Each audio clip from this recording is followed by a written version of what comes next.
Good evening, and welcome back to the weird and the wonderful with Strange Bones. That's me. Well, we've been doing a couple of places around and looking at some very interesting, sort of suitably scary places. In our last live, we were in China, which was a very interesting one, and of course, a great number of ghosts to talk about. But for tonight, hey there, Deconstructed, welcome, welcome. We are going to see if we can't go with something uh, a little bit different. And for that, I decided to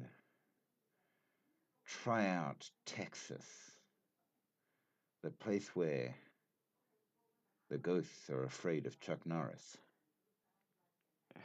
So, as you know, on our channel, we look at the supernatural and paranormal, and we've been going around the world looking at different countries and cultures and seeing different kinds of reports of ghosts and cryptids.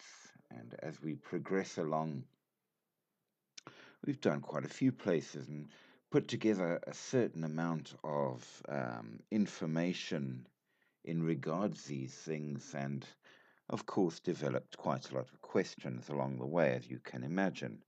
And as we do this, um, and we untangle ourselves, which is proving harder than I thought, um, we found a lot of interesting things to talk about.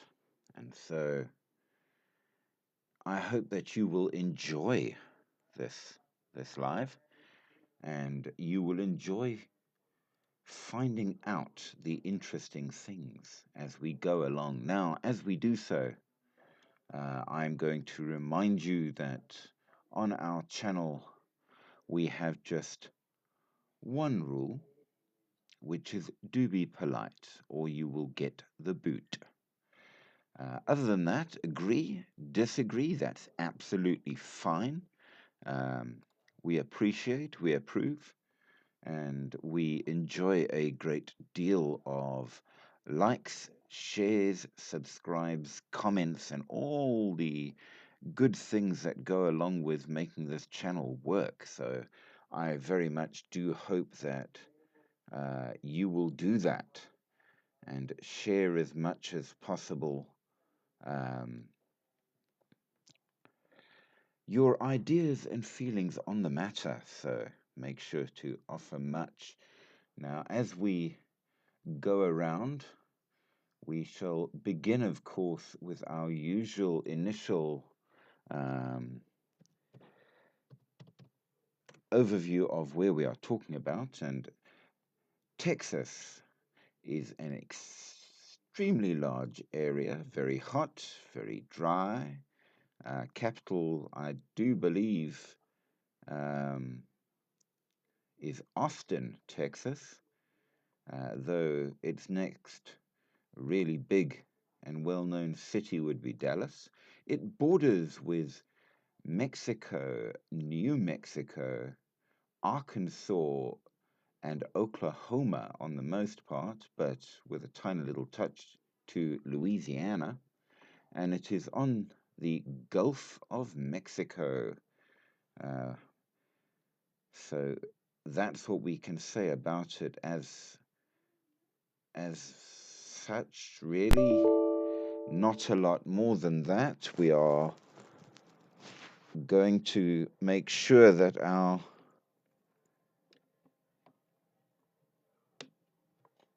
connections are going. We seem to have a bit of a problem of late with its reading of the battery for some reason, and I don't know why, but besides all of that, we shall see what we can do and hope that this live we don't have troubles like we did in the last one.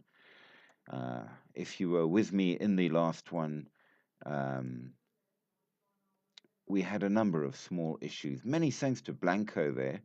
Not only did we have some difficulties with the connection, We also had a troll who had to be booted. So I do apologize for that. Hey there to Pilo. Welcome, welcome. I hope you guys are all ready for tonight. Interesting conversation from MBU20. Thank you very much indeed. I hope you will like tonight's topic. So, Texas. Now we have seen where we are, and there's not a lot more to say.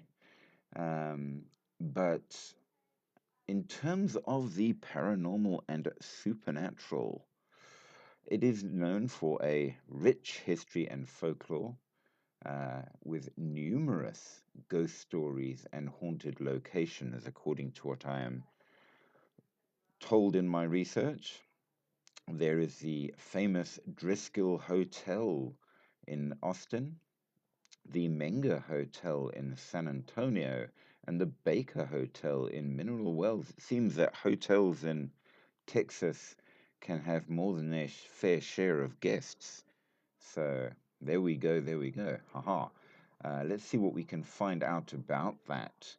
Um, and there's quite a few other weird sort of stories, which I think at least will be interesting. Now, we are going to set ourselves off, looking at the various places. They've got a haunted bridge. And you know what? Nobody's managed to give me an answer yet. So if anybody knows, I'm still throwing it out there. Why are bridges in America often covered bridges?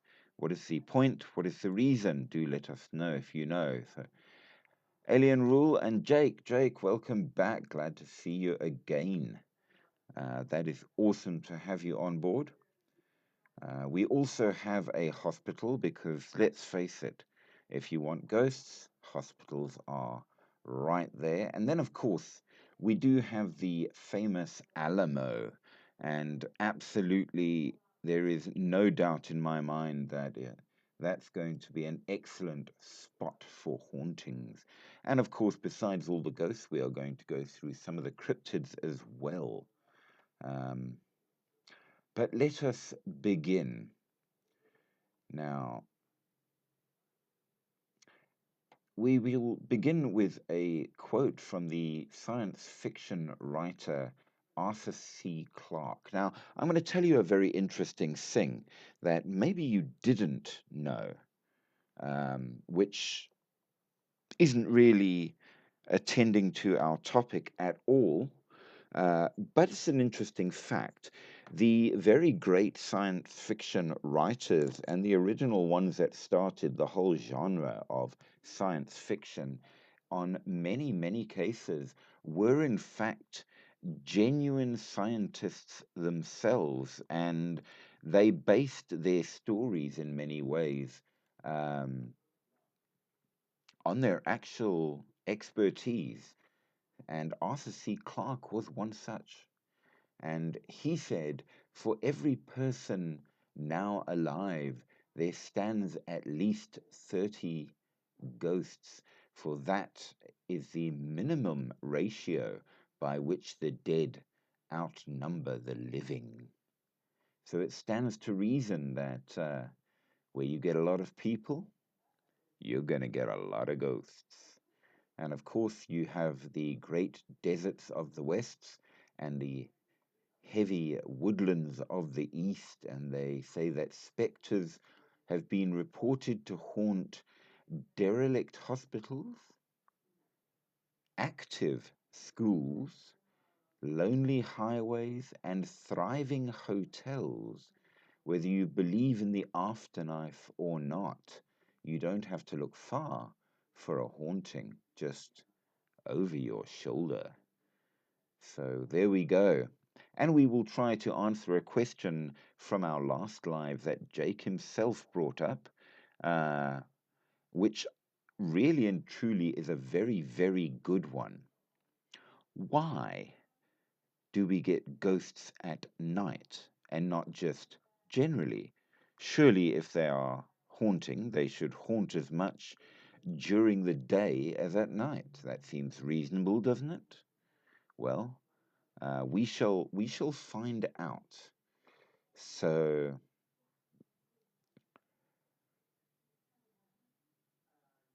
the first place is a road. Now, we do know for fact that the top locations for ghosts are places where people die, and that means hospitals, battlefields, and of course, roads.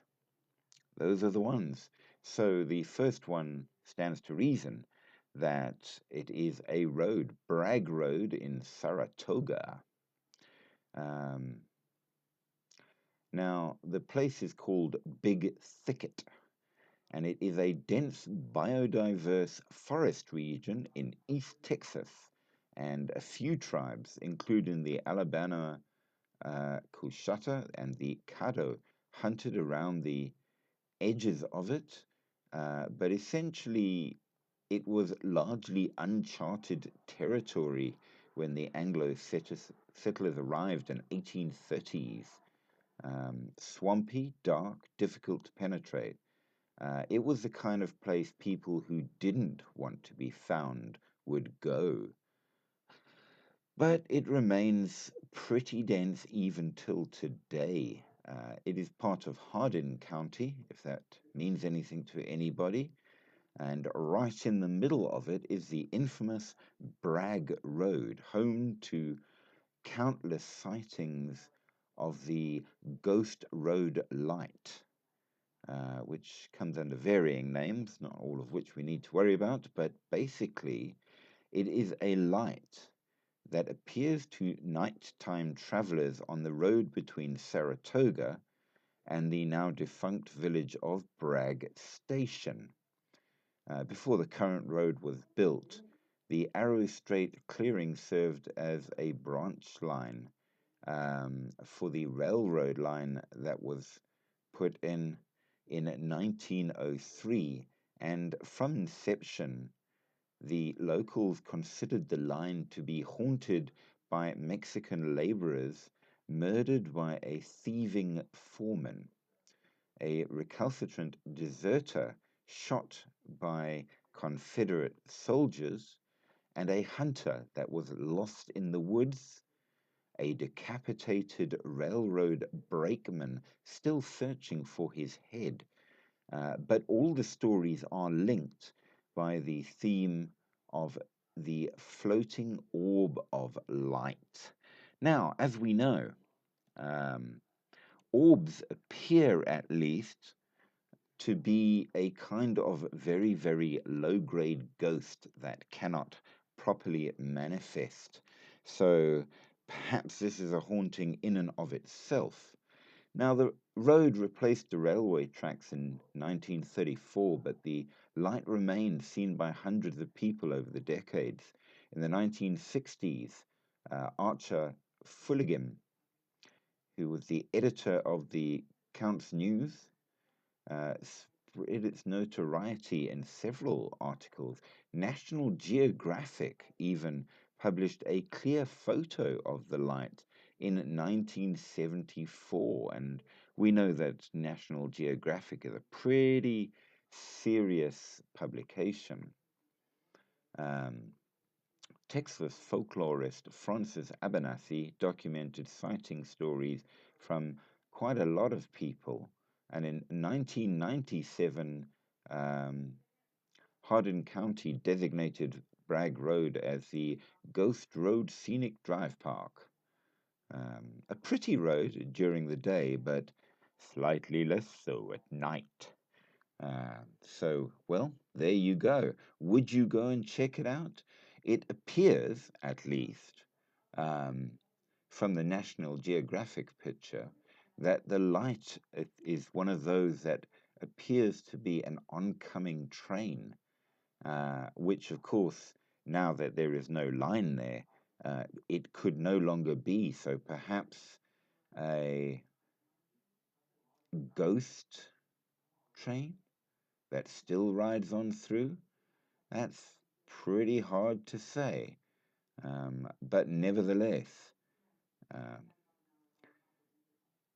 people have claimed at least to have seen the ghosts of a man in Confederate uniform, and that appears to be the deserter that was shot. Um, Several other random ghosts that could be the laborers. Um, I'd like to know more about the decapitated railroad brakeman. We might try and find a little bit more about that later on, just to see if we can find out how he lost his head.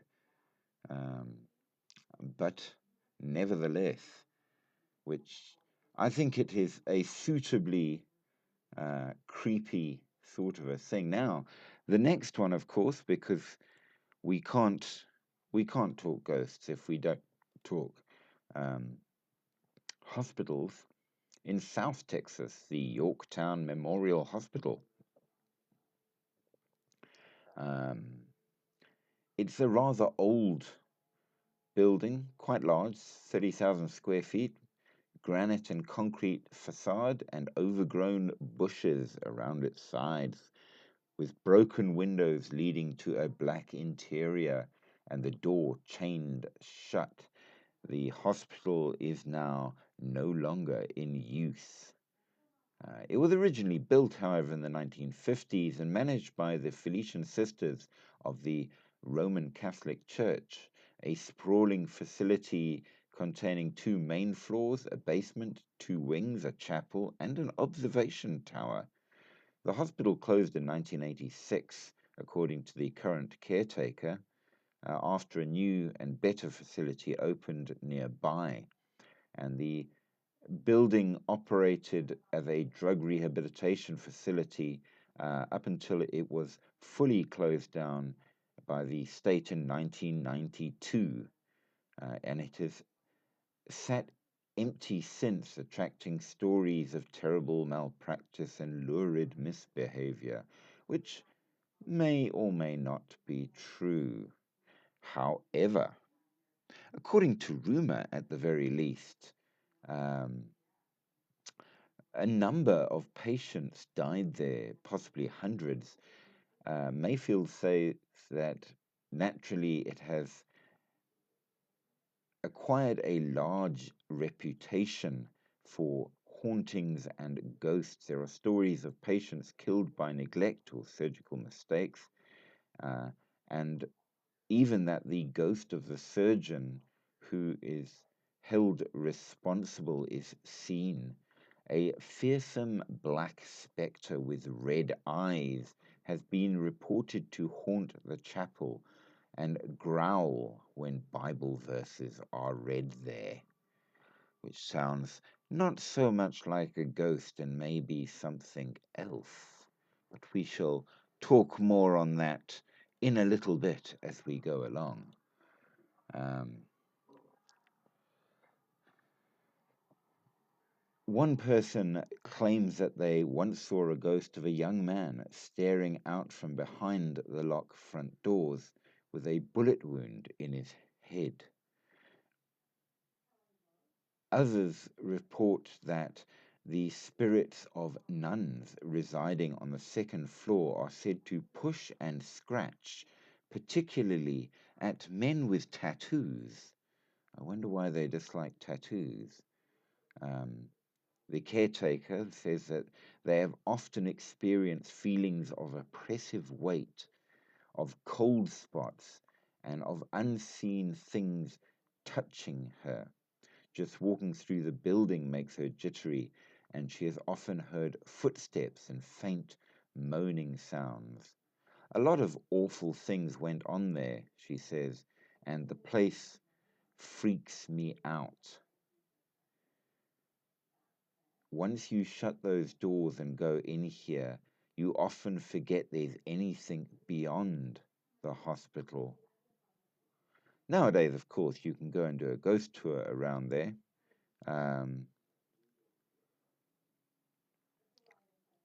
and it's quite honestly pretty damn expensive and all. But you can do it if you are so moved. Um, it's not in good shape. Um, But the current caretaker does make a point of saying that please don't upset the local ghosts. Well, who's to say? The next rather interesting place we've got is the Plaza Theater Performing Arts Center in El Paso. Now, it opened as a movie palace in the 1930s and operated for 55 years before it shut down in 1985. It was then abandoned for 2 decades before a grand renovation took place, turning it into a performing arts center in 2006. Um, and it has, of course, a number of interesting ghost stories. Hi there to Shadow. Welcome, welcome.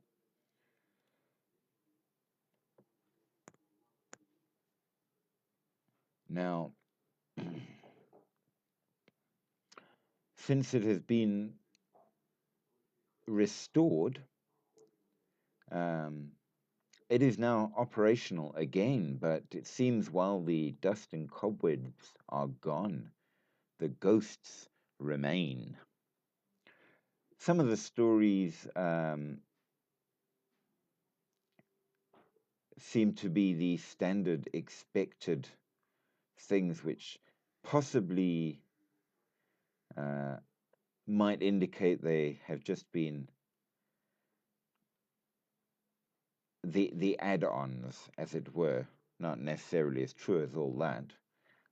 You have your drifting woman in white, which every building has to have, the materializing man in black, the vanishing child bouncing a ball. But who's to say which are real? Apparitions include orbs, which appear, as we said, to be a low-grade ghost, lights, shadows, physical manipulations like electrical components switching on without power. And I'll tell you a story about that when we are done with this place, which may or may not be of interesting to you. Um, Objects moving on their own, sounds without sources, and manifestations such as something touching you, strange smells, or severe drops in temperature, which are all the standards from a haunting. One old fellow who was the manager for the place for 11 years said that intelligent people don't believe in ghosts. And I am a very intelligent person, but having spent the night in the Plaza Theatre, you might change your mind. Well, he was there, he ought to know. Well, here's a story for you which you may make of as you wish. I visited a hospital that was meant to be haunted with a number of people. There were about 5 or 6 in the group, and we were larking around, as you can imagine, because why not? And teasing each other and telling each other stupid stories to try and frighten each other. And we went into the surgery of the hospital, which still had all of its equipment in. And for a joke, one of the girls lay down on the surgical bed, and one of the guys flipped the switch on the overhead light and turned the light on and was shining it around, and everybody was laughing until one of them said, "Oh, come on, Phil. Surely you find this funny." And I said, "Well, I would, except that light isn't plugged in." And indeed, the plug for the light was hanging loose. So how had it turned on? Well, we left that room pretty quick after that. But there you go. Make of that what you will. Hey, Psycho. The next interesting place is, in fact, the AI engineering building in Central Texas. Um, a very ornate and fancy place, which may or may not have more in it than you think. In 1959, Roy Sims, foreman of the Meat Locker in Texas A&M University's Old Animal Industries building, was performing a bit of routine butchery on a slab of bacon, and as he was cutting towards himself, the knife slipped in his hand, stabbing his leg near the groin and cutting open his femoral artery. His assistant had stepped out for a moment, returned to find him bleeding out on the floor. An ambulance was summoned, but it was too late, and Sims died before he could even be removed from the building. It was, of course, a tragic accident. Um, in the daytime, we never thought much about ghosts or strange occurrence, said Jeffrey Savelle, uh, who is a professor there and who was an undergraduate and grad student in the 1970s. It was in the nights when we were in the meat laboratory conducting research by ourselves that one would start to feel that you were not alone and hear strange noises. Over the years, according to this guy, students and custodians working in the building have reported footsteps, strange noises, and objects found scattered far from their original resting spots. Most of the stories, Savelle says, is just because it's old, spooky, and has noisy machinery, but not all can be attributed to that. Um, it's definitely a case that you ought to be careful when walking around. And in terms of that, uh, it's absolutely true that the way downstairs leads to some pretty creepy locations.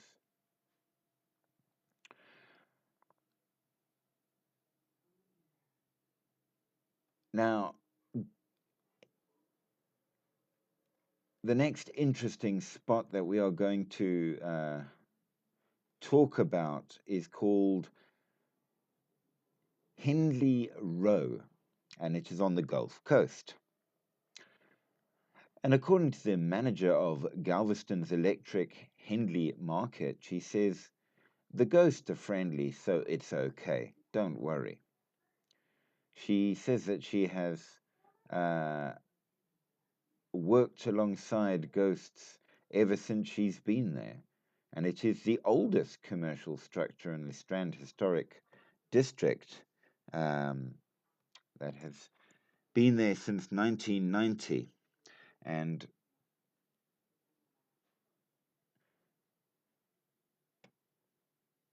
the building itself was put up in 1855 for shippers and cotton brokers. It was the town's tallest structure during the Civil War, and the roof doubled as a Confederate lookout for Union ships. And the whole town and surroundings, of course, have a history that is mixed up with tragedy. It was a site of a very bloody Civil War fight. Uh, Several epidemics of yellow fever and hurricanes that have gone through. In the 1900s, a storm left up to 12,000 casualties in the worst natural disaster in US history. So it has been referred to by Texas writer Brian Woolley as an old cemetery with a beach attached, which sounds like a really nice way to say, let's not visit. Well, let's visit anyway.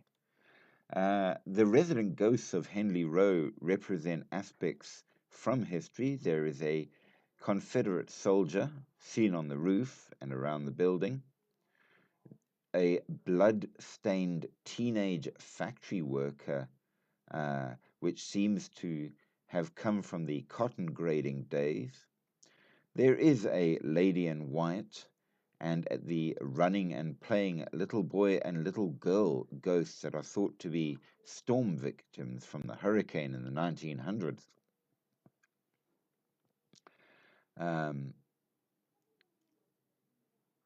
Curiously, the upper floors house apartments and offices, but the market has a glass ceiling which views stairs and landings and such, which to me is creepier than the ghost. I'm just throwing it out there. Make of it what you will.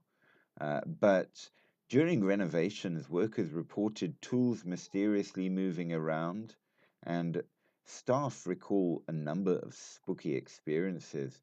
Some years ago, a friend gave her an old photo of Dr. Wilbur from the house on Church Street that's always displayed in the shop. And when the Hurricane Ike inundated the building with 10 feet of water in 2008, the photo went undamaged while everything else was destroyed. Every year on November the 1st, Jenkins now constructs an elaborate Day of the Dead altar that includes the photo, and before closing, the staff follow a 3-person backup routine to ensure that the candles are completely extinguished, even dousing them with water. But almost every year, one or more candles are burning the next morning.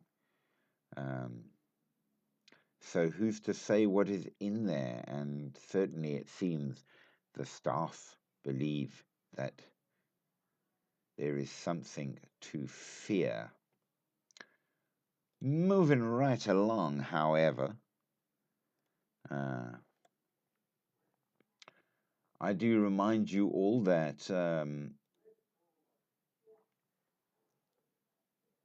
the only rule we have on the channel is be polite. We would love to have you give lots of likes, comments, subscriptions, shares, and all the rest of things. Help us keep this going. Subscribe, it would be wonderful. And if you would like to join on the live, you are welcome as well. No problem at all. But yeah, send lots of comments. You can agree, you can disagree, you can think it all rubbish. That's all fine, as long as you're polite about it. Now we are going to go to Jefferson, the town that is said to be the most haunted in Texas. It's a small town in East Texas, not too far from the Louisiana border. It was once a central trading hub between the South and the Midwest, but not anymore, and it has faded into obscurity. It does, of course, have a number of interesting ghost stories. Both the hotels in Jefferson are haunted, so you may not be able to sleep too well while you're there. The Jefferson Hotel is haunted by a very strange male figure who wears a long black trench coat. Excuse me. The Excelsior House Hotel is the oldest in East Texas, and it's hosted some big name celebrities, but it is also the home to a headless ghost who lives on the second floor. The Grove, a historic Victorian home, also exists in Jefferson, and there they have shadow people are often seen walking around the property, and they only disappear if you turn the lights on them. Well, Jefferson was also a significant center for the cotton trade and was vehemently pro-slavery during the Civil War. The worst racial violence in the state occurred in Jefferson where early civil rights activists and freedmen were lynched, killed, or just went missing. And many thanks to F for sharing the live. That is very, very kind of you. I appreciate it greatly. Hi there, notifications as well. The town's very racist history is still somewhat prevalent. Photos of Confederate generals are a common sight in bars and restaurants. So perhaps it's one of those deep south type places that fits to the meme, as it were. Now, the Haunted Hotel in Jefferson, known as the Jefferson Hotel, is a place that they say is one of sorrow and malice. It was built as a cotton warehouse in 1851, and children were even worked to death in there. Ladies of the night were stabbed there, uh, and as such, their ghosts remain walking the halls. Jefferson itself was founded in 1841 on land ceded by the Caddo Americans, and the area around the city and the Big Cypress Bayou was flooded by a logjam known as the Great Red River Raft centuries before. And this allowed ships to sail from Jefferson to ports like St. Louis and New Orleans via the Red and Mississippi rivers. It was therefore something of a boomtown, exploding in population and even becoming the sixth largest city in Texas at its peak, where, and please don't laugh from modern viewpoint, the population exceeded 30,000 people. That was a lot at that time. Hey, Sage. Now, as you can imagine, this means that um, it was seriously wealthy in its day. Townspeople attempted numerous times to unclog the bayou and clean up the logjam, but they never were successful until 1873, where the Army Corps of Engineer used nitroglycerin to blow it open. They drained it out, and the waterway that once connected the bustling town to the major port ceased to exist, and without the commerce of shipping, Jefferson started dying out. People left in droves until eventually they dropped down to under 3,000 people in a single decade. Railroads that were planned to connect the town went elsewhere instead, and the economy died. Now, during Prohibition, the Jefferson Hotel was a hotel and brothel, frankly. The only way to keep itself going. So pretty seedy. The most well known ghost in it is the Vanishing Man, and almost every guest, I do apologize, was that a Freudian slip? Every guest that stays at the hotel does encounter him in one way or another. He is a man in a long black trench coat, known to randomly appear in the rooms and stare at the guest before disappearing. Um, some guests have tried to follow him only to see him disappear around a corner, and when they run to the corner, he really has disappeared. So you may make of that what you will. However, the next haunting in the hotel are the Mill children, the two young boys who used to work in the hotel when it was a cotton mill. They literally worked until they died in the harsh conditions, but witnesses say they nowadays seem to be a happy pair, bouncing and laughing around the halls, which is pretty good. Room 19, however, there's always that one room, isn't there? Room 19 contains the spirit of a teenage girl named Judy, and they think that she was the uh, leftovers from its days as a brothel. The story goes that she was stabbed to death and left to die in the bathtub slowly. Her spirit is often seen in the bathroom mirror, where she writes her name or leaves messages asking for help. So it's gotten so bad, they say, that they have their own Book of the Dead where guests will write down any haunted experiences that they have for future guests to read.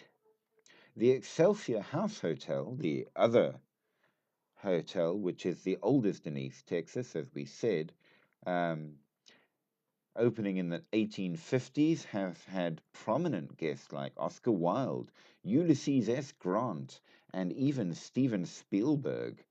Um, the story goes that Spielberg's movie Poltergeist was inspired by the hotel um, when he woke up to the ghost of a young boy asking him if he wanted breakfast. Apparently, Spielberg checked out early. He might have been one to make some great movies, but he didn't want to live it himself. Ha ha ha ha ha. The most startling ghost, of course, is the headless man on the second floor. He's not completely headless, however, as he carries it around in his hands. And you may also encounter the ghost of a woman dressed in black carrying a baby. The spirit of a murdered prostitute also roams the hotel, um, and rumors say that she was relatively well off and wore expensive jewelry. Her flashy ways caught up to her when she was robbed and murdered for a diamond necklace, and her killer left her body in a nearby forest. Her spirit now lives on in the hotel where she last lived. Now, the Grove is a historic Victorian home built in the 1860s, known as the most haunted place in Texas. And just about every guest at this home has something paranormal to tell. First of the residents to report strange incidents at the home was T.C. Burks, who moved into the Grove in 1882. He moved his family out again in just a few months, but didn't want to say why, but he was very scared and just said, "We can't live there." The Young family took over after the Burkes. They were an African American couple that were born into slavery but moved to Jefferson after the slaves were freed. In 1908, their son James committed suicide, hanging himself on the back porch. In the 1950s, Miss Louise Young took over the house after her parents' death. While Louise, do apologize, was initially comfortable with the haints, as they're called there, they became more menacing as time went on. She would see shadow people walking around her house and property, uh, and she often felt like an intruder in the house, hearing footsteps and having doors opening and closing. Many of the other Grove residents report seeing a glowing white figure of a woman walking around the house or sitting on the porch. She is known to walk through one of the side walls, which once had an entrance into the children's room, and she may have been the ghost of one of the owners, Minerva Fox Stilley. So, you may make of this as you will. Now, as we know, during the Reconstruction era, there were movements to educate and fight for the rights of free blacks in Jefferson, but these efforts were stamped out.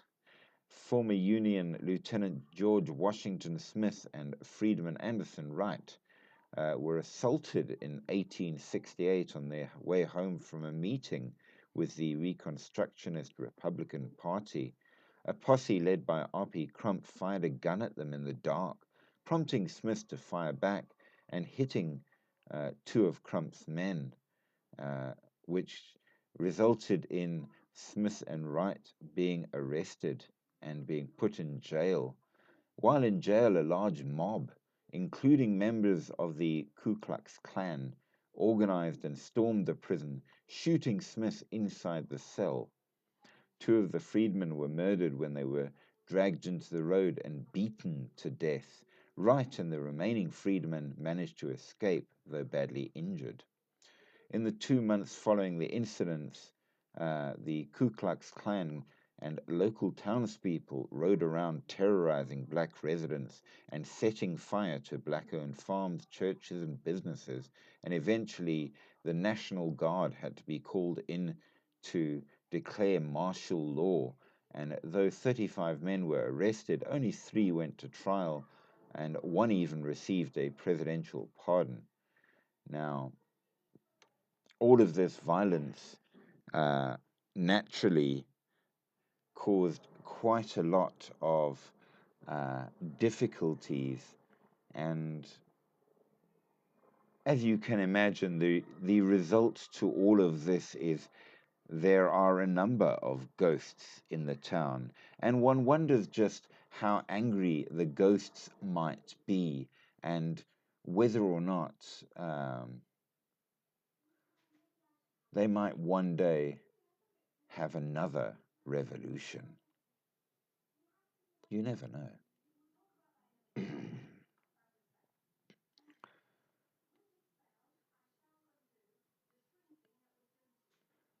As we progress, we are going to now talk about a couple more of these frightening type places. What do you think so far?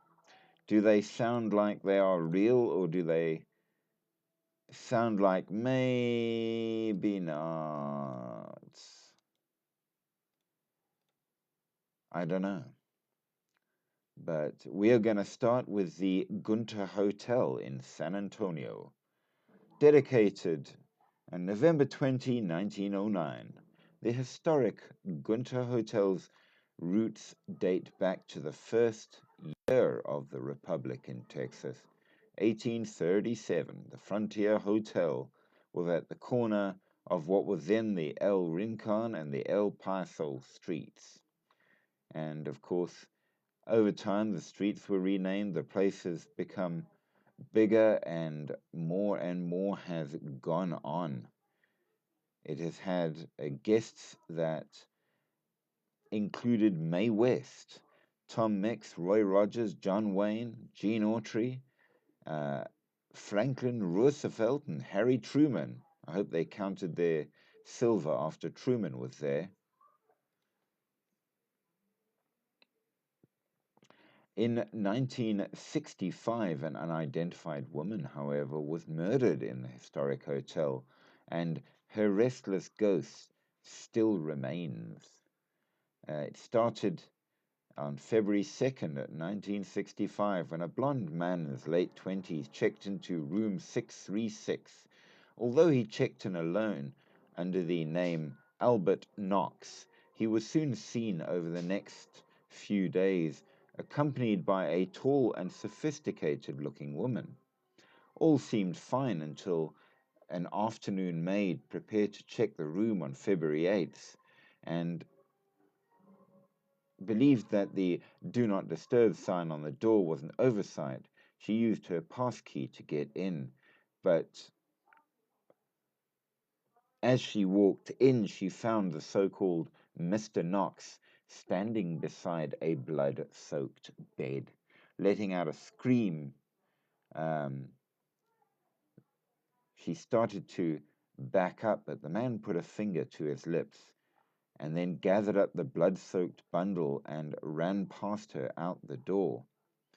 Precious time was lost as the frightened maid went and told another maid, who told a bellhop, who finally told the manager, and it was around 40 minutes before the police were finally called. Arriving within 10 minutes of being called, the 2 detectives encountered a truly grisly scene as they entered the room. The entire room was covered in blood from the carpet to the bathroom floor, the walls, the bed, and basically there were even bits of flesh scattered around.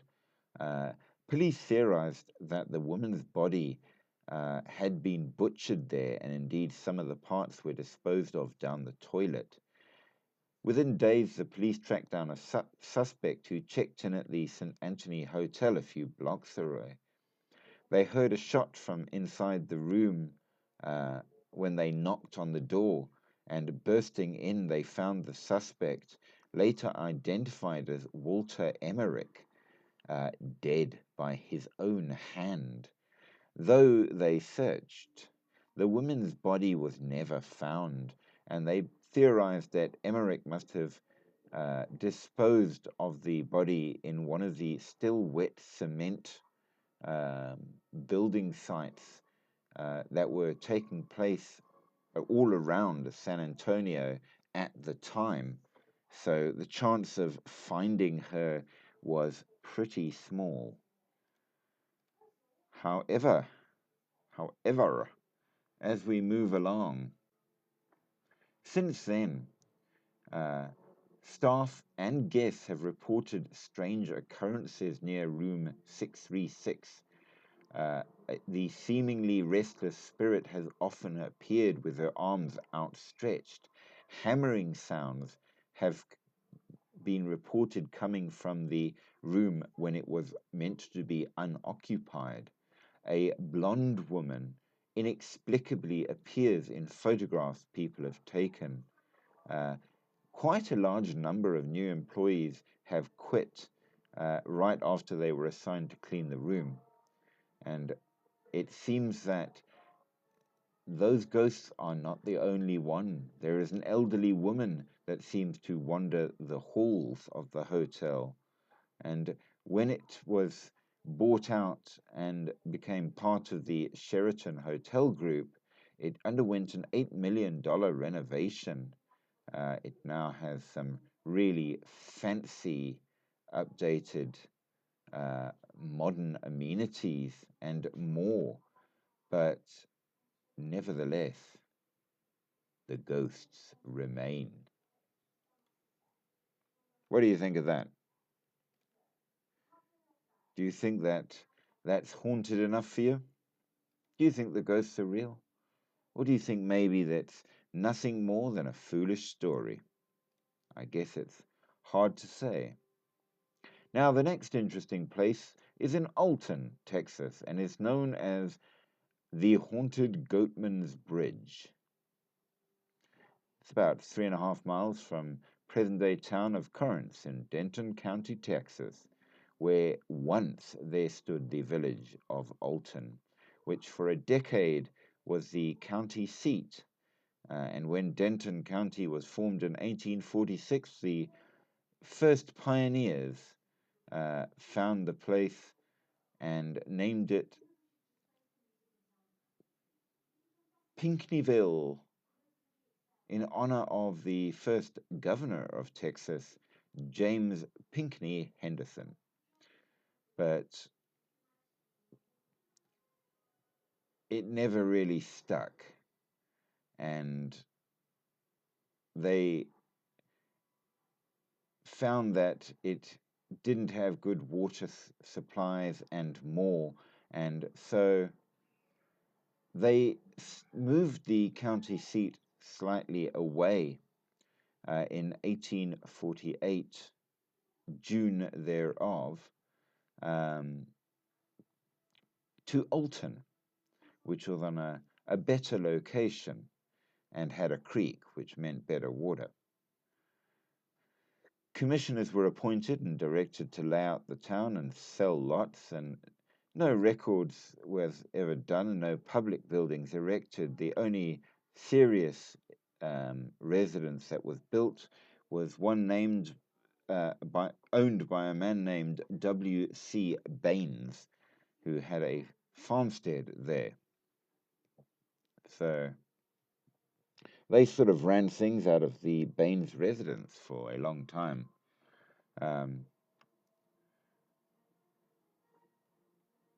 But unfortunately, it seemed that as things progressed, the problem was still an issue, and they moved again the county seat um, to a new place and also named it Alton, which makes things a little bit complicated because where is the town of Alton?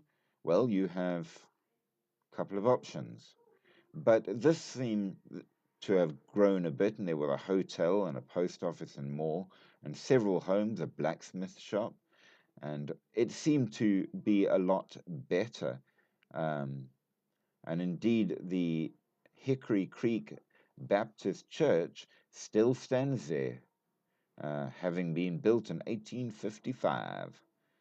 Um, the site, site remains, the town remains, but it seems that the county seat was then moved to Denton. Um, so it became a less happy place to live. There wasn't really good reason to be there. There wasn't really decent um, business. So, though the town remains, people moved out, and little remains nowadays except for the church and the old cemetery, which has graves going back to 1852. Um, so, the town, by and large, is pretty much buggered. But over the creek, um, is the old Alton Bridge, which nowadays is often referred to as Goatman's Bridge. It was originally built to carry horses, but thereafter would carry vehicles as well. And it used to be used up until 2001 when it was replaced by um, a better bridge on a better road. Partly, of course, because the old bridge was so narrow, only one vehicle could go across it in one way at a time. Mokwetsi, welcome, welcome, and much thanks for the love. Um, we are very pleased to have you with us. Now, the bridge itself, the old bridge, is said to be haunted by the Goatman. So, half a century after the bridge was built, an African American man named Oscar Washburn settled with his family near the bridge, and he earned his living, surprise, surprise, raising goats. And he used to be called the Goatman. He was a good, honest businessman, and his business was a great success. Unfortunately, being where it is, not everyone wanted a black man to be successful. Um, and when Washburn posted a sign on the bridge that advertised this way to the Goatman, it upset some of the local clansmen. And on the night of August 1938, they crossed the bridge and then dragged him and his family back to it. They put a noose over his head and pushed him over the edge. But when they looked over the bridge to make sure he was dead, they could only see the rope, and Washburn had disappeared. The men went back to his home, killed the rest of his family there. And since that fateful day, strange things have reportedly occurred on and around the bridge. And they say that the Goatman haunts the overpass and nearby woods. The story goes that when travelers crossed the bridge at night with their headlights off, they would meet the Goatman on the other side because that's what the Klansmen did. Um, these are obviously old tales because the bridge is closed to traffic since 2001, so who's to say? Other reports mentioned abandoned cars found near the bridge with their occupants just gone. Others report seeing a man herding ghosts over the bridges um, and then vanishing. Others say they have seen an apparition staring at them, holding a goat head under each arm. Stranger stories include people seeing a half goat, half man creature that has tracked them along the road. They have heard hoofbeats on the bridge, splashing in the creek below, and maniacal laughter and inhuman like growling from the surrounding woods. Sometimes visitors say that they have seen strange lights, had their car doors lock and unlock on their own accord, and many vehicle breakdowns near the old viaduct.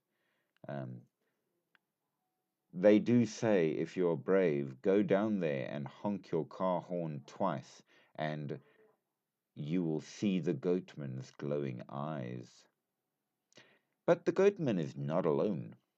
Other reports tell of a woman's spirit who wanders the area searching for her lost baby.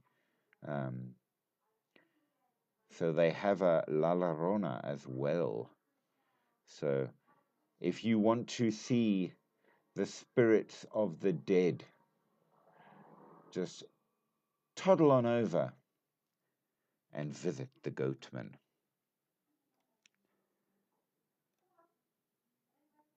Many thanks for all of those wondrous likes, my friends. And to all the rest of you, remember, like, subscribe, join in, and send comments. Tell me what you think so far and whether or not you like the stories. Now, so far, the stories have fit pretty much to the standard of what we expect from ghosts. So far, so good. We haven't encountered any new questions, but we haven't answered any old either. Cheers, cheers.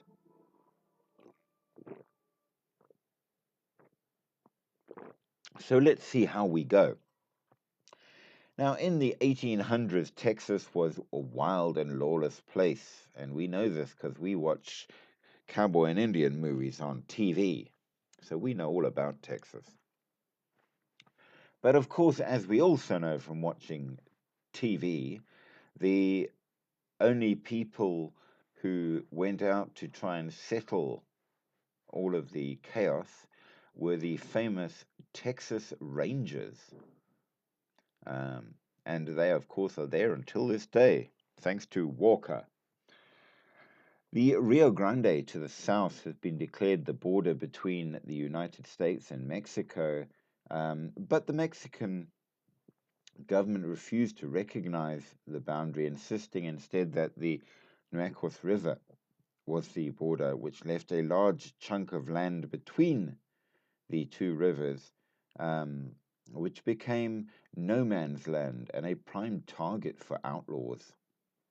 Disputes between the two countries finally forced the United States to go to war with Mexico, and in 1846 they did that to make the Rio Grande the official border. But it would take another 30 years before the Texas Rangers could rid the territory of castle rustlers and thieves. So, as you can imagine, lots went bad. Now, the Texas Rangers were pretty tough guys that were expert gunmen. They could live out the saddle and they dispensed justice very, very brutally. Two of these men were Creed Taylor and William Alexander Anderson Bigfoot Wallace, who were something of folk heroes. And it was Bigfoot himself who, with Creed's blessing, unwittingly created El Muerto. In 1850, a man simply known as Vidal was busy rustling cattle all over South Texas, and soon he had that special TV price on his head, which was a real thing, mark you, dead or alive. And during the summer, Vidal took advantage of a Comanche raid which pulled most of the men north to fight the attack. And in the meanwhile, a number of the settlements were left unguarded. Vidal, along with his 3 henchmen, went on out and gathered up as many horses as they could on the San Antonio River before heading southwest to Mexico. But what he didn't know was that among the stolen herd were several prized Mustangs that belonged to Texas Ranger Creed Taylor, one of the first to defend the settlements against attacks, but who in this occasion had not gone after the Comanche. And he was still home for some reason. So he had had enough, and he gathered his fellow ranger and friend Bigfoot Wallace and a nearby rancher named Flores, and they went out tracking, and they found Vidal's trail. And when they found the outlaw camp, they waited until night when the bandits were sleeping. Catching them unaware, all the thieves were killed, but killing them was not enough. They wanted to set an example to deter future bandits. And in these days, stealing cattle and horses was a crime more serious than murder. So take it as you will, different times perhaps.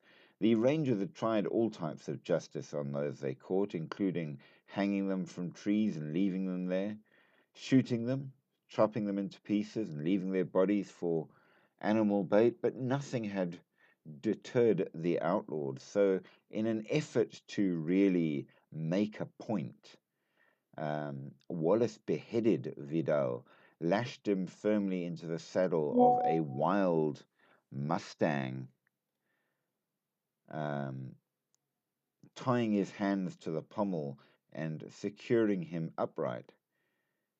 They then attached Vidal's head and sombrero to the saddle with a strip of rawhide, and then let the horse loose, the horse loose to wander Texas with its burden. Now, pretty soon stories started going about this headless rider with the sombreroed head swinging back and forth as the horse galloped. Time went on, and more spotted the dark horse, and not knowing what it was, shot it. But the horse and rider rode on, and they soon realized that they had created a something, El Muerto, and the South Texas brush country became a place to avoid. Um, Finally, a posse of local ranchers were catching wild horses, and they caught one near a watering hole not far from the community of Ben Bolt, just outside of Alice, Texas. And still strapped firmly to its back was the dried up corpse of Vidal, riddled with bullet holes and Indian arrows. The body was buried in an unmarked grave and the horse set free. However, the legend remains, and people say that El Muerto rides to this day. What do you think? Do you think it's true? Did they really create this ghost? Certainly, it's quite possible that there was enough emotion for a ghost to be made. So perhaps it's true.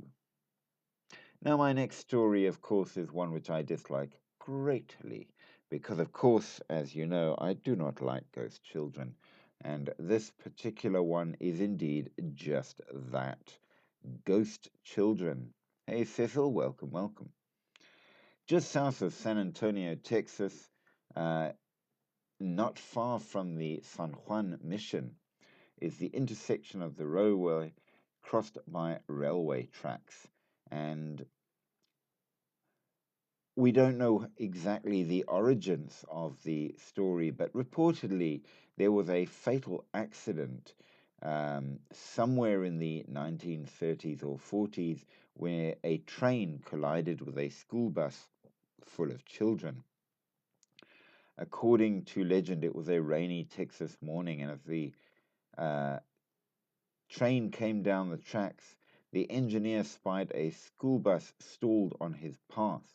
He tried to pull the brake and pulled on the whistle, but it was a large train and it could not stop. 10 children reportedly lost their lives that day and continue to haunt the area, protecting others from a similar fate. As the story goes, if you park your car over the tracks and shift into neutral, the ghosts of the children will push it uphill away from the possible oncoming train. And if you have the foresight to cover your bumper with baby powder or flour, afterwards you will find children's fingerprints on your car. I think that's suitably creepy and would not like to see it. But we shall move on with more ghosts. At least those were good ghosts. I'm glad for that. Now, Mission San Antonio de Valero, which we all know as the Alamo. It began as a Catholic mission with a compound in 1718, one of many Catholic missions organized as part of the official Spanish plan to Christianize the local natives and colonize northern New Spain. The first 5 missions built there included what became San Antonio, established by Father Antonio de San Buenaventura G. Oliveres of the College of Santa Cruz of Keratarkov,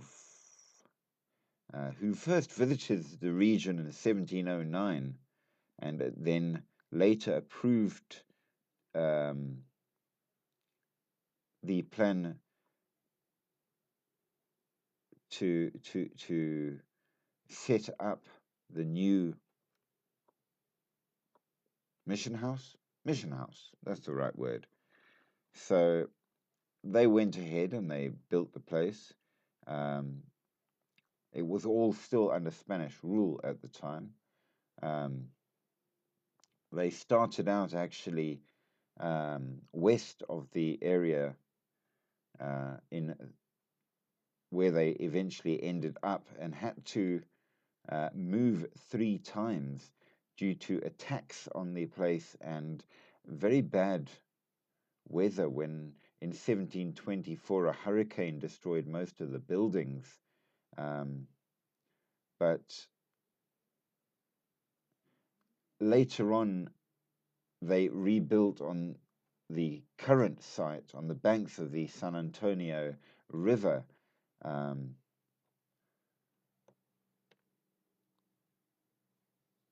and by 1727, they were well away to building this proper structure with your courtyard, your church, rooms, offices, and all of the things you would expect. And over the next several decades, they struggled because of the hostile Apaches, um, smallpox and measles epidemics. Uh, but eventually, by 1740, it started to get going. And became quite good. But as things moved along, eventually the mission was no longer needed because obviously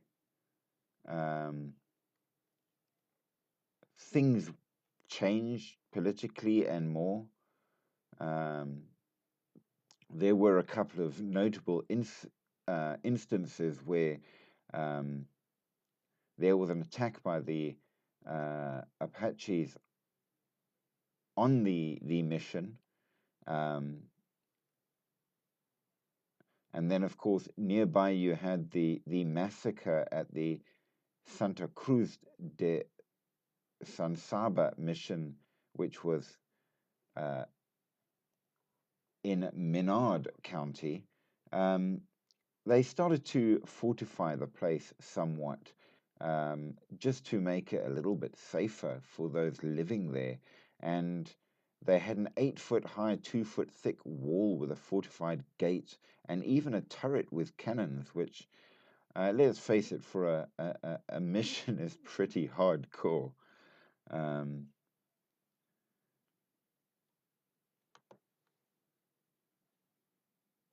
but things moved on, and by 1793, only 12 people remained at the mission, and the Spanish government ordered that it would be secularized, and basically what that means, they were taking it over, which they did.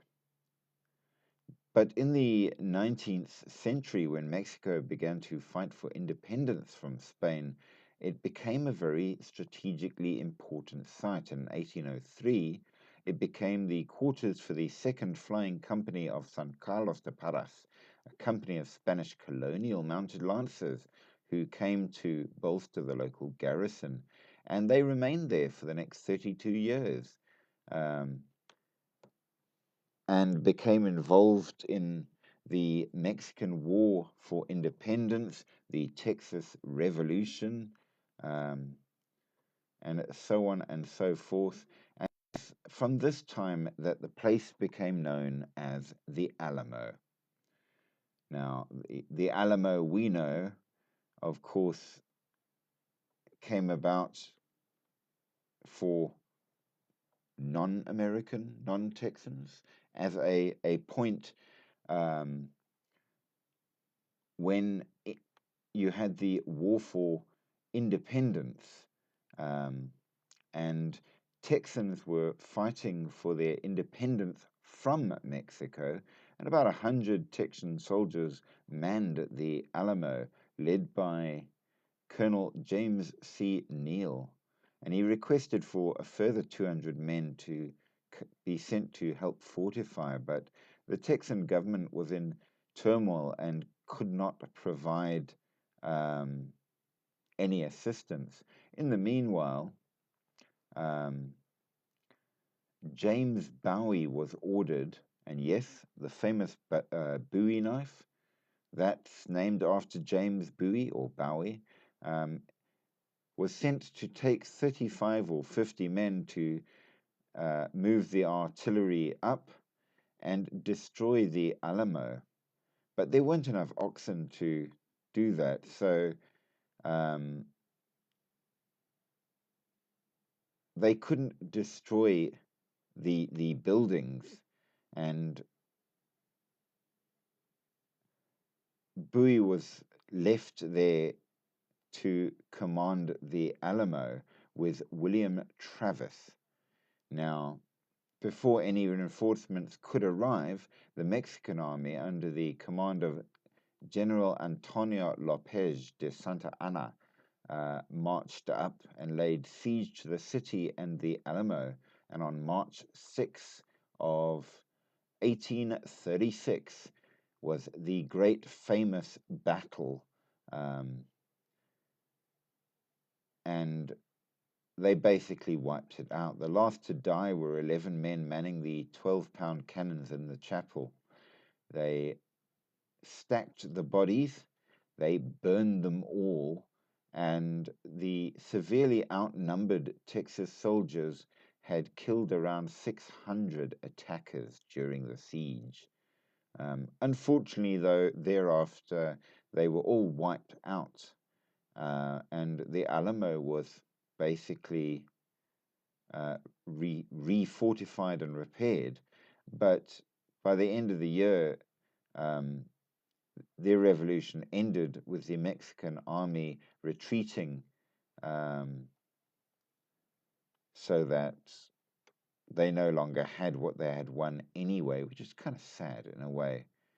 But in short, there was a huge battle there over a great many years in different ways, be it against Apaches, against disease, um, and other illnesses, and against the Mexicans in the big war. So a lot of people did die there, which pretty much means that if you want a ghost, that's where you go for a ghost. Um, it's a very interesting historical story, of course, um, but they do say that if you go there, varying different ghosts might be seen, from Apaches to other Indians that lived on the mission, um, to Texans, to Mexicans, uh, and more. So it seems to have become the home of a lot of those now deceased, even though it is no longer used officially and is basically a museum. Now, the next interesting place in Jones County, sorry, Texas, is Phantom Hill. Um,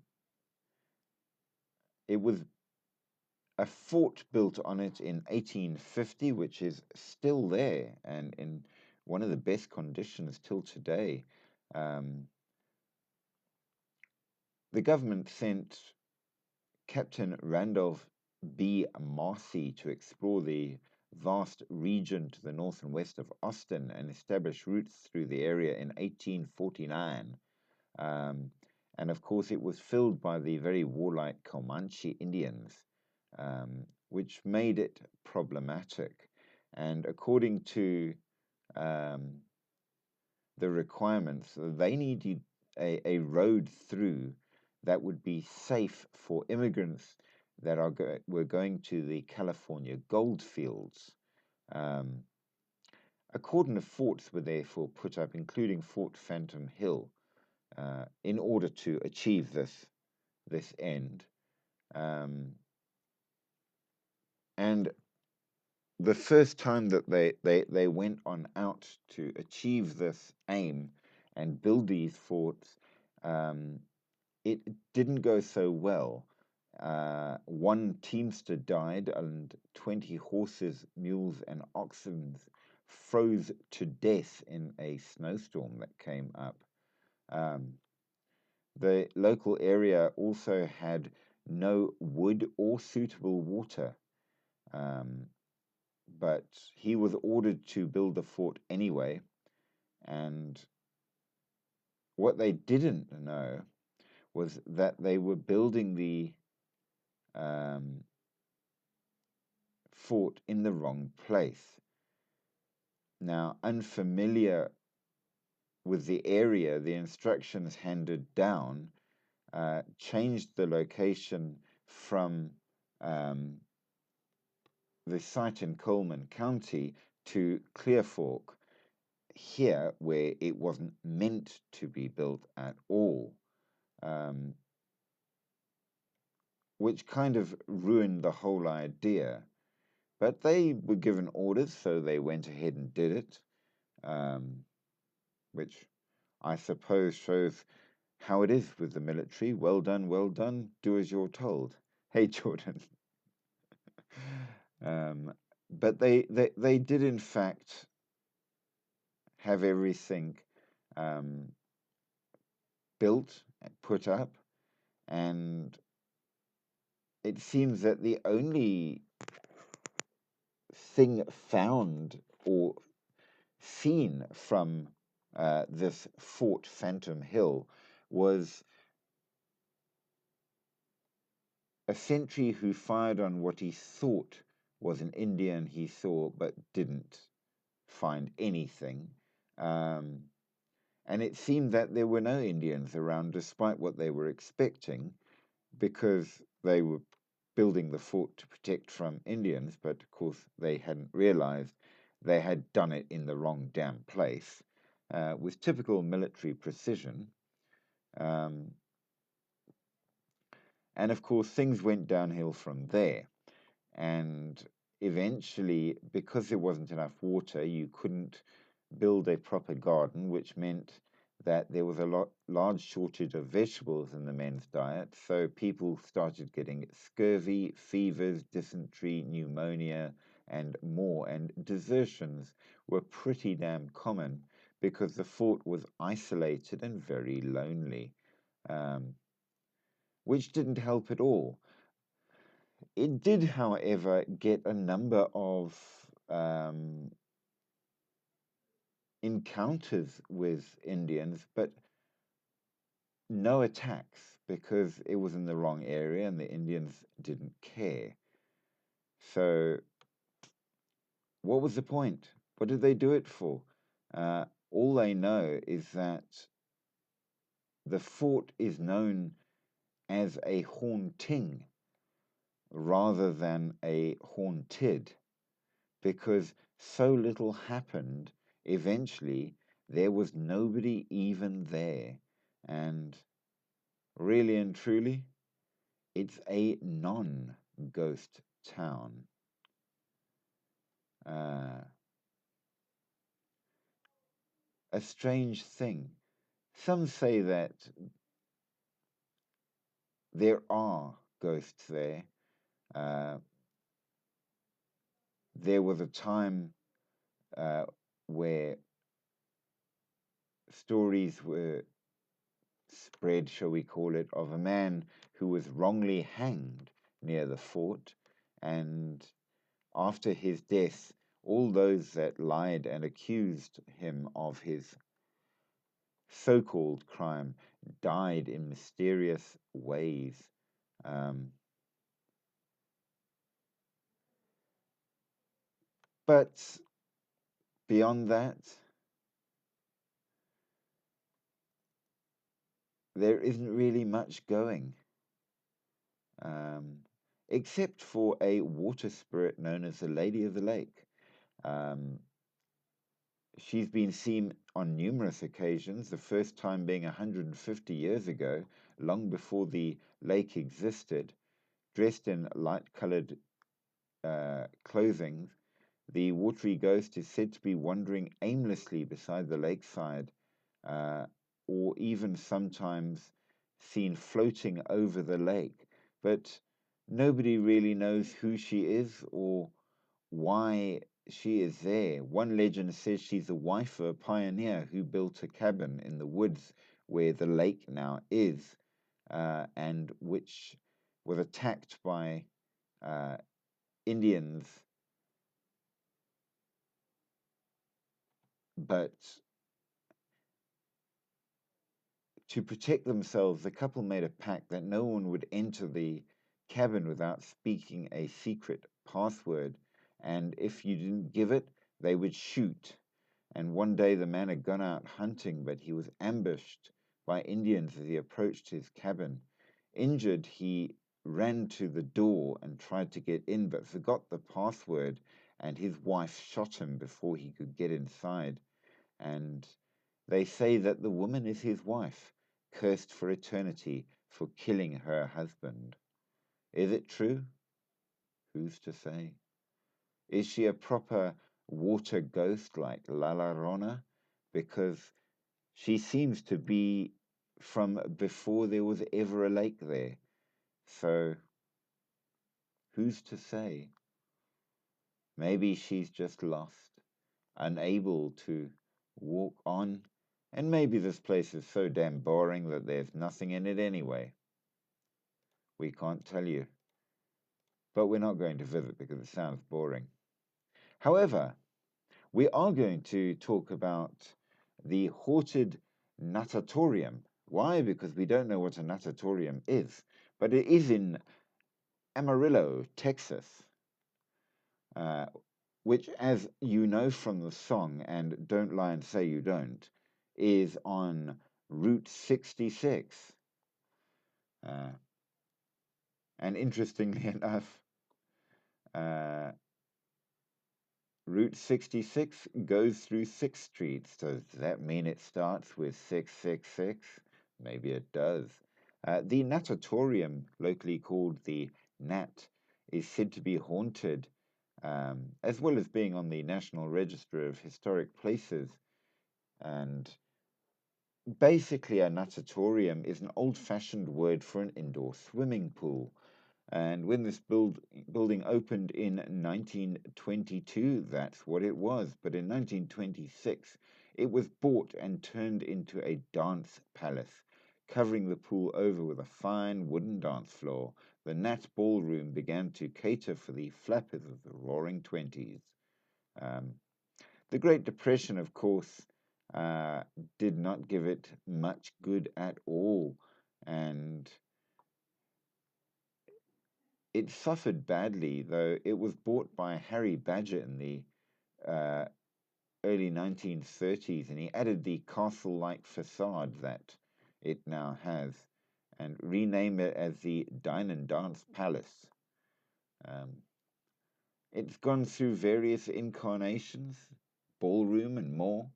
Um, and has even had, oddly enough, um, some pretty cool people on stage. Tommy Dorsey, Louis Armstrong, Duke Ellington himself, um, Little Richard, Roy Orbison, Buddy Holly.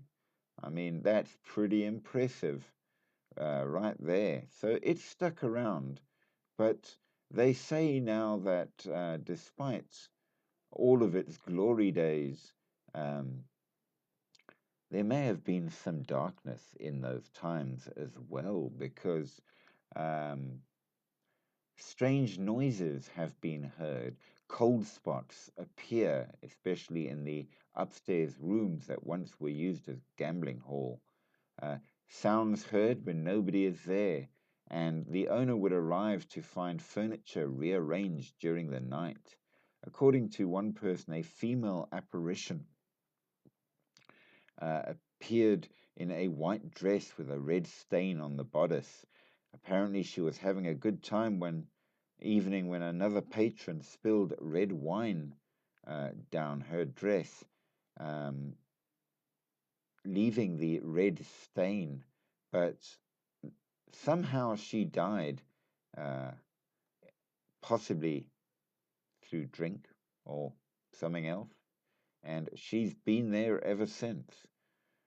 The ballroom floor is also said to be popular with spirits, and at night, when the bands play, a ghostly couple can be seen dancing the hardwood floors. Um, in 1996, an all night ghost investigation was tried by a team of ghost investigators, and they said that their cameras kept turning on and off, but they did get a voice recording of a drum playing solo in the background with a woman singing. Um, so they also say that a sign that was painted over many, many times bleeds through the wall. Why? I don't know. Since then, of course, big name bands have still been there, including for those of you who are into that kind of music, Coup de Gros, the Dixie Chicks, and more. Um, and the Ghosts carry on dancing and partying. So if you like parties as well as ghosts, you know where to go. Or maybe not. Hey, Nolene, welcome, welcome. So just a reminder to you all, like, subscribe, uh, give all of the good love so we can keep the channel going, and much thanks that you joined us. Now, there are a whole lot more ghosts that we could talk about, and the list goes on and on and on, and some of them are pretty damn good, I gotta tell you. So I do advise you to look them up. But as we are carrying on through, we do need to take a turn to talk about the cryptids of Texas as well, because we do ghosts and cryptids. And while we have many interesting ghost stories, we will say that they act in the manner that all of our ghosts all over the world have acted thus far and have not answered any of our pressing questions. So, cheers to you.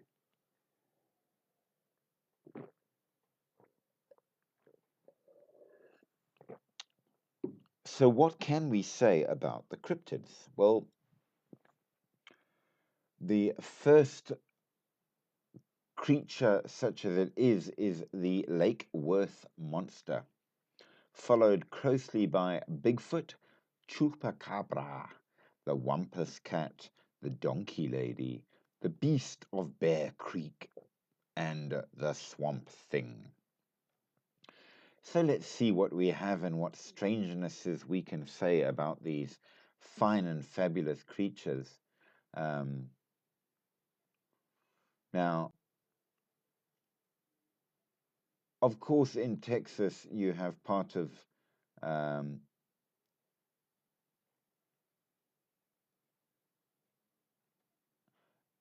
part of things that, by and large, you're going to get in a lot of places because it feeds through.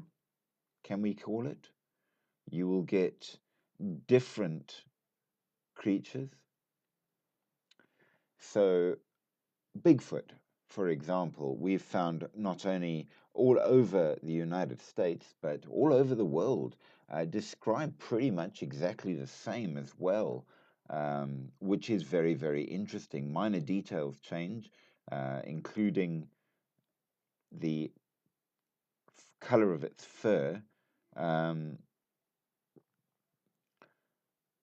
the most striking of which they do say was seen in Texas, which was one with black fur, which is not one that we've encountered before, with glowing green eyes, slightly larger than the standard, which is quite scary. The second one actually comes from native Indian mythology, and it fulfills the role of the Irish banshee. And this is the raven mocker, a being that robs the dying man of life. When a person is sick or dying, the raven mocker flies through the air in a fiery shape, making the sound of a raven, not the common cry, but a harsher call to let you know that somebody is going to die. Now, another one, which you'll get in a couple of places as well, um, is the Wampus cat, which by and large is pretty much like a wolfman, except it's a cat.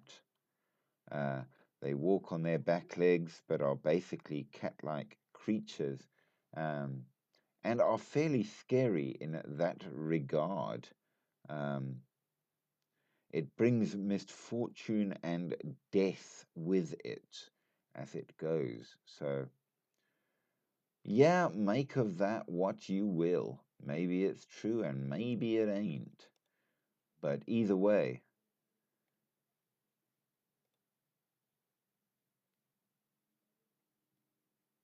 as we are trolling along, let's see what else we can find.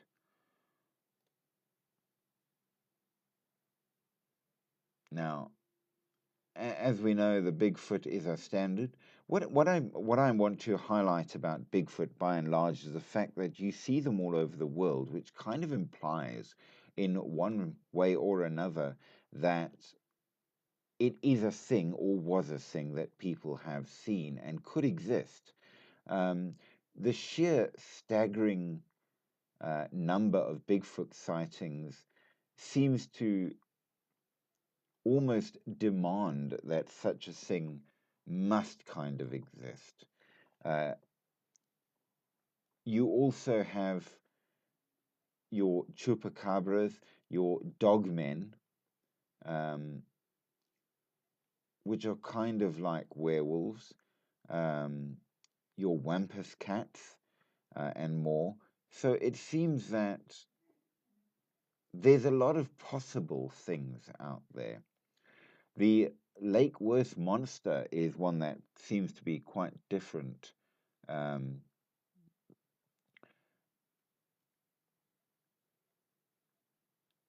Essentially, it is a half man, half goat with fur and scales. And in 1969, um, people decided that it lived in the local um, Lake Worth because there are a number of sightings around the area there, including one in which the monster landed on a man's car after jumping out of a tree, and another in which it threw an automobile tire at a group of people. Um, there was a photograph taken by a fellow by the name of Alan Plaster who said he saw it and took the photo of the creature. Police investigated, of course, but found no evidence of the monster, not even on the island in Lake Worth. But there was argument over whether it was real or stories that just um, people made up for the fun of it. Um, so, who is to say? Maybe it was there, maybe it wasn't. But there were several sightings um, right up to 2009, um, but nothing since. So maybe it was rubbish, maybe it was made up, or maybe it was real, and you ought to be afraid of the ghost. But as we go along, we need to find out a little bit more about the Wampus cat. Now, what is a Wampus cat? Also known as the Cherokee death cat. It's a large panther-like creature, um, especially found in Cherokee mythology. It is a terrifying beast bringing misfortune and death to those encounter it. Uh, in some versions, it's more like a giant mountain lion type cat. In others, it is more like a werewolf or dogman. And essentially, um, it turns up to cause trouble um, and try at least to let you know somebody, possibly you, is going to die. Will you? I don't know. Now, along with all of the other fun and games that you get in Texas, um, you have the Bear King of Marble Falls, um, which the Kickapoo tribe were the ones to start the stories about the Bear King. Um, and in 1901, a local woman by the name of Raimi Island was abducted by the Bear King, and when she escaped, described the people as a half bear, half man that ran on all fours. Um, Armed with weapons, a group of men, hearing her story, went after the uh, creature and found the cave that Ireland said it was in. And when they found it, it growled like a panther and beat its chest. Hesitant to kill it as it resembled partly a human, they eventually shot it when it charged. They don't explain what happened to the body, uh, but they reported that it was dead when they were done with it. Now, the next one is the Beast of Bear Creek. Now, according to, again, Native American stories, there was a shaman that lived in Kimball County that could change into a large wolf. He was literally a werewolf. And he would take revenge on settlers who had decimated his tribe and kill everything that came across his path. And this developed into the legend of the Beast of Bear Creek. And they say he's still out there in Bear Creek. And if he is able to catch a non-Native American at night, he will attempt to kill you, which sounds really nice. Sort of sweet, yeah? Well, the next one we need to talk about is Chupacabra. Now, of course, we've heard of Chupacabra before when we spoke about the ghosts of Mexico. And essentially, the story is that Chupacabra is a creature that drains the blood of farm animals, a kind of reptilian dog-like creature with spines down its back. In 2007, a woman gained global attention when she said she discovered the carcass of a chupacabra at Cuero, 2 hours south of Corpus Christi, but it turned out to be a hairless Texas coyote. But nevertheless, the idea of this bloodsucker, or quite literally goat sucker, which is what chupacabra means, has gone around and is quite strong in a number of places. And they say in Texas, you definitely get it. The next interesting thing is the Horizon City monster, a 7-foot tall man beast with faded dark brown fur in the desert by Horizon City, which she saw in the early 2000s. Now, basically, it was Bigfoot, and it seems that there's a couple of them that wander around, and it's said to have glowing red eyes and will suck out the blood of small animals and eat their inner organs, which sounds particularly juicy, but essentially it is another version of the Bigfoot. So we've got double Bigfoot in Texas, which is a very interesting fact. There is also the Batman, a man-like creature with bat wings that has been known to fly around, 6.5 feet tall with a yellow glow around its body. And then, of course, we have the Swamp Thing, the Otine Swamp Thing, named after a small town on the outskirts of a swamp. It is said to be somewhere between 4 to 8 feet tall. It may or may not have fur. It walks on 2 legs like a human, but makes calls that no human could make. Essentially, it seems to be a swamp version of, you get it, a Bigfoot. And so, of course, we have triple Bigfoot going. So, in terms of Texas, we absolutely have to say there's a lot of Bigfoot going there. We have also the Wampus cat and more.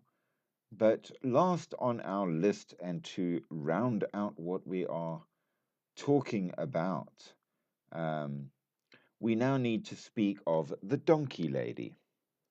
Now, contrary to what you might believe, the Donkey Lady is not a lady that looks like a donkey.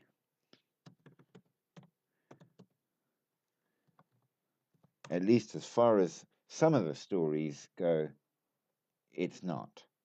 We hope it's not. Maybe it is. Possibly it is. Now, if we're just pulling up the final set of notes I've got, we will tell you all about her and why you need to fear the Donkey Lady. Now, the Donkey Lady is a legend from Texas that tells of a story that was so horribly disfigured in a tragic accident or possibly an act of cruelty. Um, and according to one story, she and her family were burnt in a fire. Others say that it was an angry mob or a corrupt landowner. She survived, but was left with severe burns that melted her skin and leaving her with an eerie donkey like face. Um, Shunned by society, she retreated to the area near what is now called Donkey Lady Bridge, where the local claim she still haunts the dark, seeking revenge for those who hurt her. Many have reported hearing eerie brays and seeing glowing eyes in the night, or even having their vehicles attacked by an unseen force. Now, whether it's a ghostly figure or simply folklore, even to this day, people will tell you of the Donkey Lady and how her ghost remains angry out there, wanting revenge of some variety um, on whoever or whatever caused her difficulty. Is it real? We don't know. But it does, of course, fit to the idea of a proper ghost, whereby it's high emotion at a specific time that causes a ghost to form. So, not surprisingly, she counts absolutely as a proper ghost story. Now, what can we say about our cryptids? Well, the cryptids are fairly standard in Texas. I think the strangest one of all is the bat type person, by and large. Uh, Bigfoot we've encountered in so many places, all we can really say is there's got to be something out there like that, right?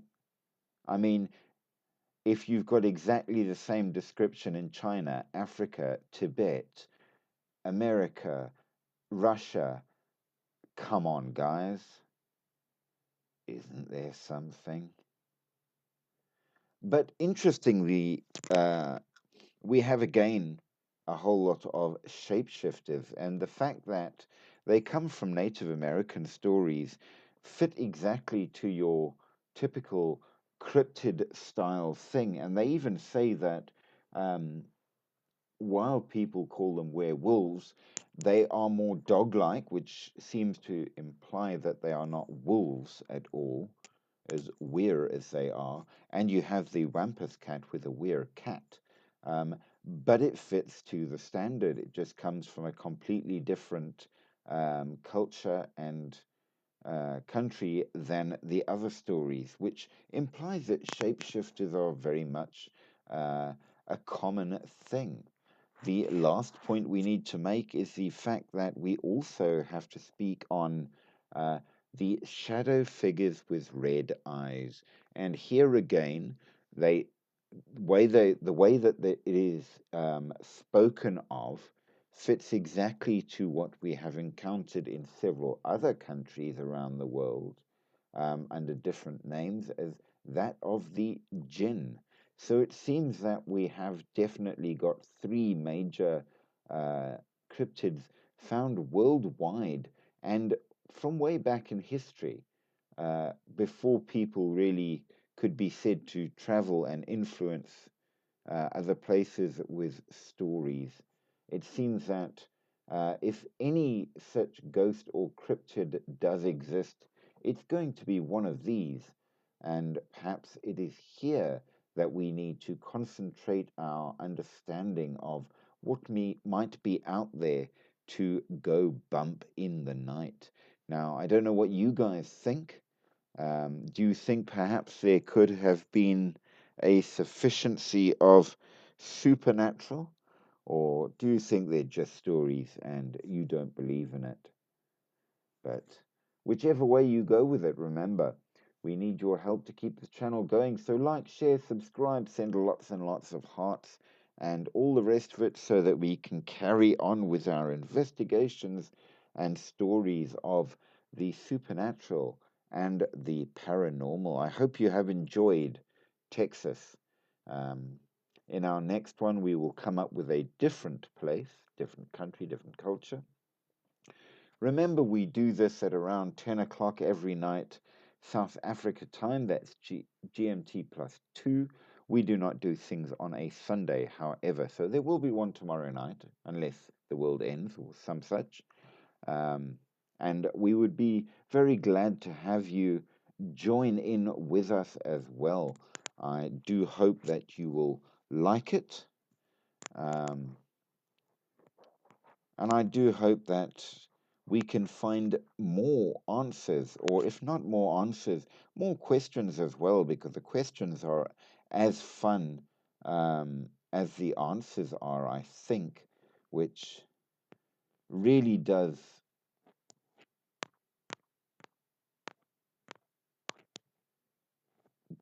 give worth to such things. Um, but yeah, it's been a great deal of fun. I've been glad to have you along with me. And I'll see you tomorrow night. Um, it's great to see we have quite a few people that have come back, including Nolene.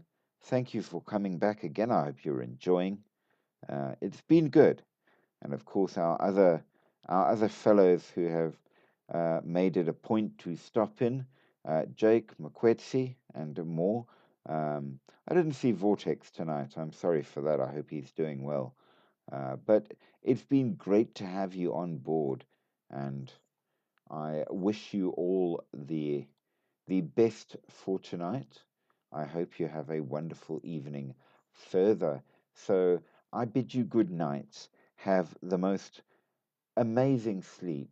But I do warn you, after all, I am strange bones and we are dealing with the supernatural. So sleep with one eye open, at the very least. Make sure that you keep on hand maybe some blessed salt or a holy item or some incense to keep things away. Or if you're from South Africa, put your bed on bricks to keep the tokolosh out. Because you never know. And you must remember that on occasion, when things go bump in the night, it's very, very, very possible that they go bump for you. Good night.